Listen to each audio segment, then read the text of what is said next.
Well, hard to believe Christmas is just a few weeks away with weather that felt like spring today. You're going to need to trade out the sunglasses for the umbrella with widespread morning rainfall. It's going to be a really mild morning, but it's going to be a washout for sure, so the rain gear will be needed at the bus stop. When the kids are getting off the school bus, though, it's going to be a much milder feel. We're still going to be in the low 50s, but it is going to be cloudy and overcast for your Monday. Current temperature is at 54, a balmy and spring feeling day. There has been a little bit of a breeze out of the southwest to develop, but a milder breeze as opposed to that colder wind we felt earlier on in the week. Here's a look at the high temperature map for today. You'll notice in Erie and Huron counties wasn't quite as warm, but how about that Findlay? Hope you enjoyed those near 60-degree temperatures. Even in southeast Michigan, it made it well up into the 50s. Dry weather across Ohio and Michigan right now, but I'm watching a system down towards St. Louis and also another area of low pressure near Minneapolis that are going to bring us some soggy weather to usher in the work week. This rain's going to roll in after midnight, and it's going to be a downright washout of a Monday morning.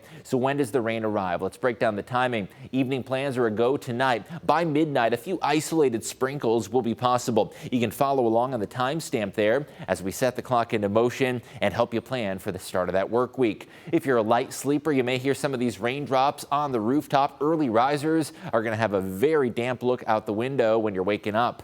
By about 6 to 8 a.m., widespread rainfall is likely. So for that commute into work on Monday, you'll need the headlights and the windshield wipers, but at least you won't have to scrape the ice off the car like last week. Heading towards late morning, those showers are going to push off into eastern Ohio. In fact, by 10 a.m., areas along the I-75 corridor and west are already going to be drying out. By your lunch break, dry weather could still be a little bit damp on the roadways, but the afternoon should be much better than the morning. Widespread rainfall amounts likely around ½ an inch. You'll notice a little bit less north and west in Adrian and Hillsdale and a little bit more south of the Maumee River with amounts near to over ½ an inch. After a rainy morning, I think the afternoon's actually going to be a pretty nice feel. You'll see temperatures that'll be in the low 50s, cloudy skies, and not too windy, so those after-school activities going to be nice and dry as well.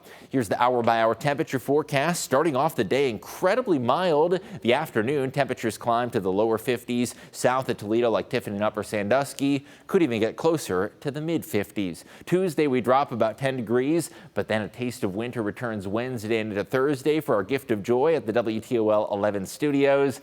It is going to be a colder and wintry feeling day. Weather impacts ahead. A much colder setting midweek, but the long-range outlook into mid-December does trend milder, and this weather map shows us the long-range weather forecast that is expected to feature above-average conditions through the middle of the month. That gift of joy forecast could feature a few snow flurries, temperatures in the 20s. The 10-day does bring us back into the 40s with a warmer trend by the end of the forecast.